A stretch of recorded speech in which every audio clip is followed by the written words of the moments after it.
नमस्ते दोस्तों। आज जो कहानी आप सुनने जा रहे हैं वो ना तो किसी फिल्म की स्क्रिप्ट है और न ही किसी किताब का पन्ना। ये एक ऐसी सच्चाई है जो हमारे आसपास रोज गुजरती है मगर हम उसे देख नहीं पाते। एक थाली और एक भूख की वो कहानी जो आपके दिल को छू जाएगी। तो कृपया कहीं मत जाइए, अंत तक जरूर सुनिएगा क्योंकि हो सकता है ये कहानी आपको थोड़ा बदल दे। भंडारे का आयोजन बहुत बड़ा था। जगह जगह पोस्टर लगे थे, लाउडस्पीकर पर माइक से आवाज आ रही थी, आइए प्रसाद ग्रहण कीजिए, सबके लिए भोजन की व्यवस्था है। भीड़ उमड़ रही थी, पत्तलें लगाई जा रही थीं, गरम पूड़ियां कड़ाही से निकलकर थालियों में जा रही थीं। चने की सब्जी की खुशबू हवा में घुली हुई थी। लोग बैठते, खाते, उठते और अगली पंक्ति भर जाती। भंडारे में सेवा करने वाले बड़े भक्तिभाव से सबको भोजन परोस रहे थे।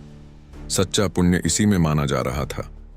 वहीं सड़क के उस पार एक छोटा सा बच्चा खड़ा था। नंगे पैर, फटी कमीज और आंखों में भूख की एक अजीब सी चमक। उम्र यही कोई 7 या 8 साल होगी। कोई खास वजह नहीं थी वहां खड़े रहने की, सिवाय उस एक वजह के, भूख। पर वो लाइन में जाकर बैठा नहीं। शायद डर था, शायद आदत नहीं थी, या शायद किसी ने कभी सिखाया ही नहीं था कि ऐसे आयोजनों में जाकर खाना कैसे मांगते हैं। कई बार लोगों की नजर उस पर गई, मगर जैसे हर नजर कुछ कहकर भी कुछ न कह पाई। कोई सोचता बच्चा है, खुद आकर खा लेगा। कोई सोचता भीख मांग रहा होगा। कोई अनदेखा कर देता और किसी को फर्क ही नहीं पड़ता। वो बस वहीं खड़ा रहा, कभी इधर देखता, कभी उधर, और फिर थालियों की तरफ। भंडारे की हर थाली उसके लिए एक सपना बन गई थी। गरम, खुशबूदार, भरपेट सपना। एक आदमी आया, मोटर बाइक से उतरा, पत्तल पर बैठा और खाना खाने लगा। थाली में पूड़ी गिर गई। उसने नई मांग ली और वो पूड़ी वहीं जमीन पर पड़ी रह गई। बच्चा उस पूड़ी की ओर थोड़ा और झुका, मगर किसी की नजर न पड़ जाए इसलिए फिर सीधा खड़ा हो गया।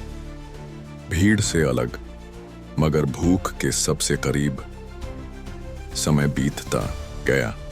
सूरज सिर के ऊपर से सरक कर पश्चिम की ओर जाने लगा। भीड़ कम होने लगी और खाना भी। धीरे धीरे परोसने वाले थकने लगे। कुछ थक कर बैठ गए, कुछ जल्दी जल्दी बचा हुआ खाना बांटने लगे। कई थालियां अधूरी छोड़ दी गईं, कई पत्तलें भरी पड़ी थीं। किसी ने छका नहीं, किसी ने पसंद नहीं किया। खाना बर्बाद होने लगा। अब वो बच्चा धीरे धीरे पास आया, थालियों को देखता, किसी में बचा कुछ उठा लेता, कभी एक पूड़ी, कभी थोड़ा हलवा, कभी चने की कुछ बूंदें। किसी ने टोका नहीं। शायद अब किसी को फर्क नहीं पड़ा, क्योंकि भंडारा तो खत्म हो चुका था, पुण्य कमा लिया गया था। लेकिन वो बच्चा, उसकी भूख अभी खत्म नहीं हुई थी। उसने जो भी उठाया चुपचाप एक किनारे बैठकर खाने लगा, जैसे चोरी कर रहा हो। पर वो चोरी नहीं थी, वो जरूरत थी। पेट की जरूरत, इंसान की जरूरत, उस भूख की जरूरत जो किसी धर्म, किसी कर्मकांड से बड़ी थी। भंडारे में लड्डू का स्वाद लेने वाले ये नहीं जानते थे कि कुछ लड्डू बस देखने के लिए होते हैं, छकने के लिए नहीं। और वहीं कुछ लोग ऐसे भी होते हैं जो बस देखकर पेट भरना सीख जाते हैं। पर क्या सच में पेट भरता है? क्या आंखों से लड्डू खाने से भूख मिटती है? उस दिन शायद बहुतों ने तृप्त होकर धन्यवाद कहा, पर वो बच्चा बिना किसी शब्द के, बिना किसी भाव के उठकर चला गया। कोई नाम नहीं, कोई आवाज नहीं, सिर्फ एक भूख थी जो थोड़ी कम हुई थी पर खत्म नहीं। और अगली सुबह शायद फिर कहीं भंडारा लगेगा, फिर लाउडस्पीकर गूंजेगा, सबका स्वागत है। पर उस आवाज में उस बच्चे का नाम नहीं होगा।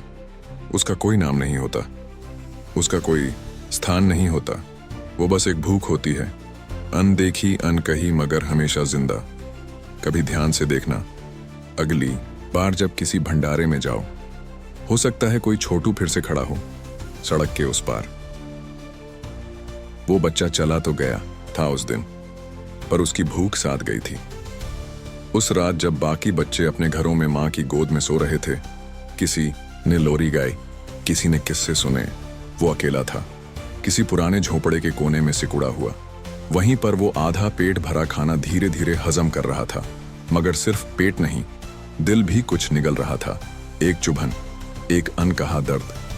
भूख की आदत नहीं होती, वो हर बार नए तरीके से सताती है। अगले दिन भी वही कहानी थी। सड़कों पर चलना, लोगों के चेहरे पढ़ना, किसी दुकान के पीछे बचे टुकड़ों की तलाश करना। लेकिन उस दिन भंडारे ने कुछ बदल दिया था उसके अंदर। अब वो सिर्फ खाना नहीं ढूंढ रहा था, अब वो देखना सीख गया था। कौन लोग खाने से पहले भगवान का नाम लेते हैं और खाने के बाद उस भूखे को देखने से भी कतराते हैं। एक शाम फिर कहीं दूर मंदिर के बाहर लाउड स्पीकर बज रहा था, विशाल भंडारे का आयोजन, सभी आमंत्रित हैं। बच्चा फिर पास गया, अब की बार थोड़ा और नजदीक। पर आज वो लाइन में जाकर नहीं बैठा, आज वो सिर्फ देखता रहा, बच्चों को, बड़े बूढ़ों को, महिलाओं को, सबको खाते हुए। आज उसकी नजर खाने पर नहीं थी, नजर थी लोगों के चेहरों पर।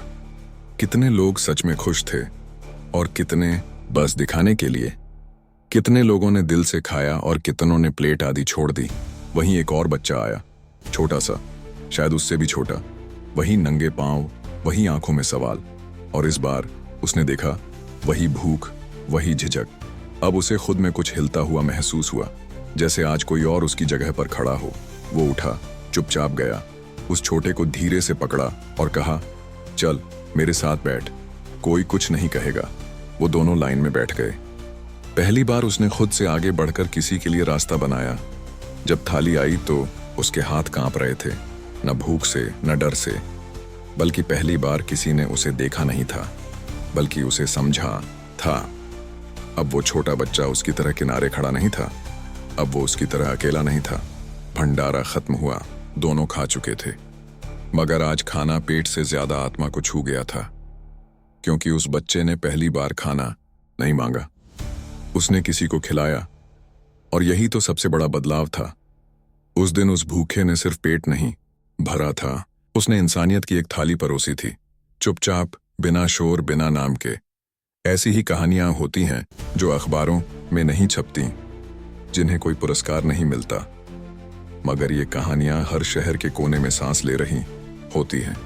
अगली बार जब तुम किसी भंडारे में जाओ, सिर्फ ये मत देखना कि कौन क्या खा रहा है, ये भी देखना कि कौन नहीं खा रहा और क्यों। क्योंकि हर भंडारे की थाली के उस पार एक छोटू की भूख अब भी खड़ी है, चुपचाप, अनदेखी, मगर हर बार थोड़ी और गहरी। अगर इस कहानी ने आपके दिल को छू लिया हो तो बस इतना याद रखिए, हर भंडारे की थाली के उस पार एक अनदेखा छोटू आज भी खड़ा है। इस वीडियो को लाइक जरूर कीजिए, अपने दोस्तों और परिवार के साथ शेयर कीजिए। और अगर आप ऐसी ही सच्ची दिल से निकली कहानियां सुनना चाहते हैं तो चैनल को सब्सक्राइब करना बिल्कुल न भूलें।